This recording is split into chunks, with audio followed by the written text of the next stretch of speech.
Let's talk about what makes Morissette Amon's performance of Home awesome.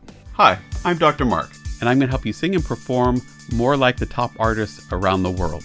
I'm a professional voice teacher, performance coach, and opera stage director. I've helped thousands of singers around the world learn the techniques and methods that got the top singers to where they are. I was so excited by the last video I reacted to of Morissette Amon in this concert series online thing that I wanted to do another one. Here we go. Hi everyone, this is Morissette and welcome to my set here on Stages Sessions Quarant themed, and our theme being Broadway favorites. Exciting, right? Let's start things off with this beautiful classic from the musical The Wiz.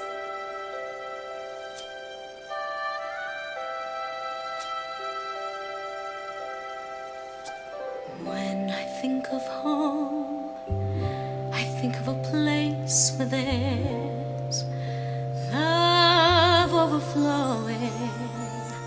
I wish I was home, I wish I was back there, where the things I've been knowing. Okay, so a few things I want to point out. Number one, we got this nice, warm, rich, easy to listen to sound. It's gorgeous. Love it. Pay attention to her hands. So one of the things that I want to point out is you realize when she was introducing herself, palms were up. It's inviting. It's non-threatening. It's welcoming. Then her hands went to kind of this type of thing, which was like pleading, almost like she wanted us to enjoy it and to want to share it with us, right? There's some pleading to it. And then you'll notice then her body went to somewhere else. When she did the welcoming, the pleading, was introducing her song and what she's singing and the concert series thing, it was the performer version of her. It was the welcome the crowd, talking to the crowd. Here's me, Morissette, as the performer. You as the audience, welcome, here's what I'm singing. But then there's a moment when all of a sudden she turns that off and we see her become the character in The Wiz, right? That's really important. It's important for an audience because yes, when it's just supposed to be the performer you and it's not necessarily part of the song, we want to see that you're confident, that you're a real person, that you're engaging with us directly and talking to us.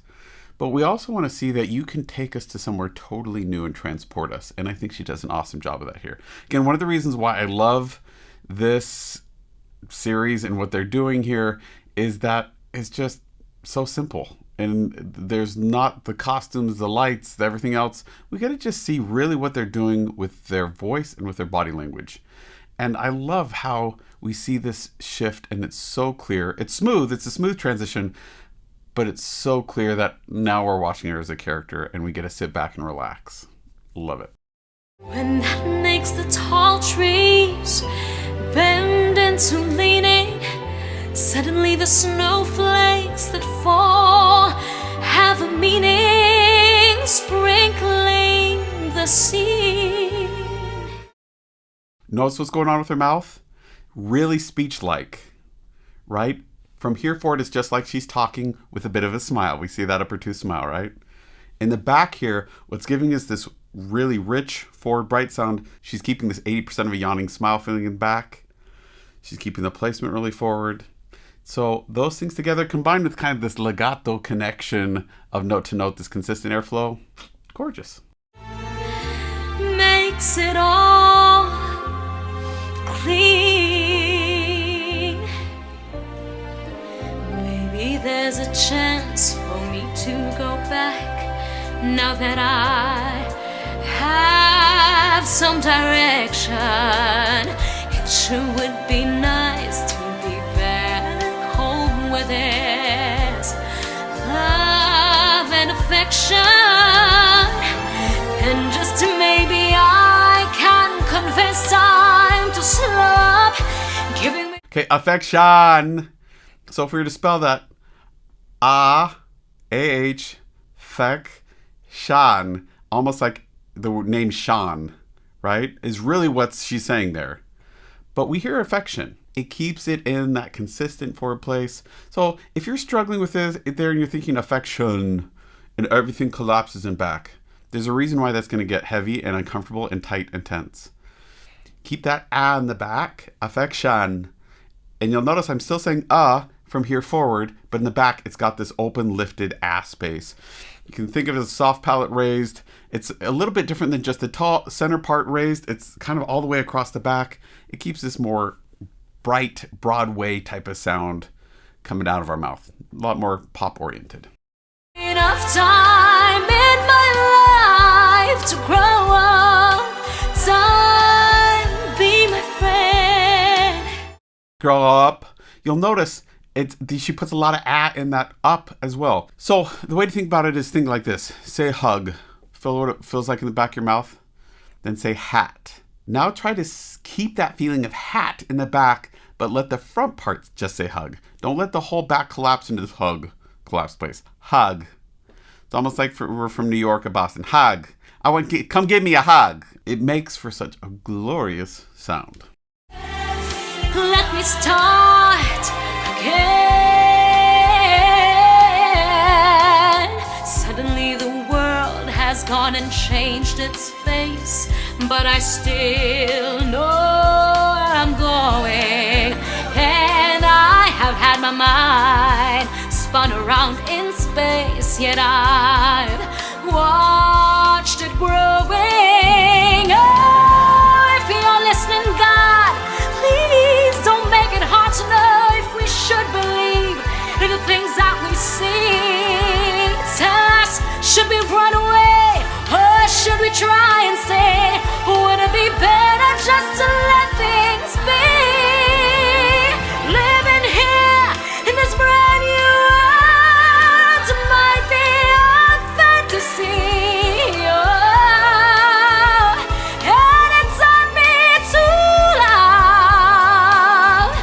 So Oh, the word would be spelled O-O-H. Is that really what she's singing? It's more with O lips. Oh, right? So try it. Give it a try. I mean, I think most people will be just fine to sound like this. This is a glorious sound, right? So give it a try. And are we hearing something different? Are we hearing it as No. Our brain is hearing O. But a lot of us get trapped into thinking that we need the space in back to be an space, and that it can be corrupted here. No, the pure vowel is made from the back teeth forward. Here in the back, we got to keep that open resonant space. Other thing I want to draw your attention to here is their body language. Number one, what's going on with their hands? Pay attention to it. Is there any point where they freeze? No, they're just really conversational. She's talking. They're constantly moving. Does that mean they're fidgeting? No, it doesn't mean they're fidgeting. We don't want fidgeting unless your character is supposed to be fidgeting. But they are talking. Does that mean she's trying to act everything out or mime it? No. It's what the hands would be doing if they were just talking and really meant what she said, and she's letting her body language express that, right? I don't think she went through and planned every single one of these gestures. I think she's just comfortable enough as a performer to trust that if she gives her body permission to be expressive and to talk, that her body already knows what to do. Because it does. Your body does too. You do it all day long. You'll notice here's my hand. My hand went up that. Did I plan it? No, I didn't plan my hand going up like that. That's just what my body does when I'm saying these words and I really mean it. So same thing here that's going on. What can we learn from that? Well, first, if you video yourself and you watch and your hands freeze or your arms freeze at any point, something's up. Something's wrong. There's tension. It doesn't mean they have to be moving a lot, but they've got to have this release, relax, fluid, no tension, no holding on, no locking into position. So that's number one thing that we want to look for. Number two thing that you can learn is pay attention to what it's like when you're talking and see what happens if when you go to sing, you give your body permission just to do what it would do if it was speaking these same words.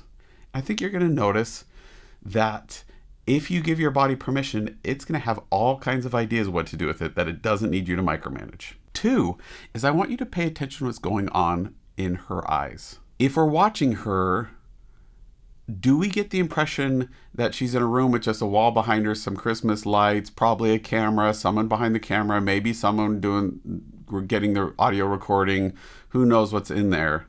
No, we don't. The only tip we might have is that she looks directly in the camera sometimes, but on a subconscious level, we don't even process that. It just feels like she's talking to me, right? To us. It doesn't feel like she's looking at a camera. So you'll notice what we can learn from this, especially when we're dealing with a camera, is we have to imagine this imaginary world that this song's taking place and live there. You've got to see it. with your eyes open. Your imagination has to be vivid enough where you can see everything around you. And this camera you're talking to is no longer this like big eyeball staring at you, but it's a person sitting there that you're talking to or communicating with or standing with. You're trying to convince, you're trying to say, this is what I want you to know and what I want you to understand. And I think she's doing an awesome job of that. So give those things a try. See what it does. It's real, real to me, and I've learned we must look inside our hearts to find, yeah, a world full of love, like yours, like mine, like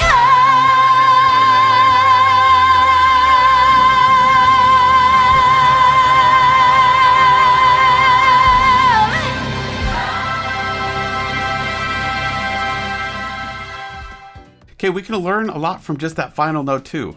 Ha is really what she's staying on. Then the very last moment, om, right? We get this nice, clean, clear, open, gorgeous sound. And then we get to understand the word at the end when she closes really down to the om. Home! Right? That's what's going on. So give it a try. See what's going on. Really hold on to that first vowel. Keep it nice and as close to this as possible. And then wrap it around at the end. See what goes to it. I'm not trying to suggest that we want to take vowels and totally modify them all so we're really singing is ah. But we do need to keep ah from here back and the pure vowel here forward and learn to separate those two things out. If we do, you're going to find that you get a lot more sound, a lot more power with a lot less effort. Let me help you find your voice, whether it's as a singer or as a performer. Let me help you sing easier and perform in a way that's more engaging and authentic and exciting to watch. You can book a time with me at foundyourvoice.com. You can also reach out to me on wizio.com, where it lets you send me a short video or audio clip or some kind of mix that I'll respond to and give you feedback or comments or tell you what I'm hearing. Any way it goes, I look forward to seeing you next time, whether it's here on YouTube or live over the internet. See you next time.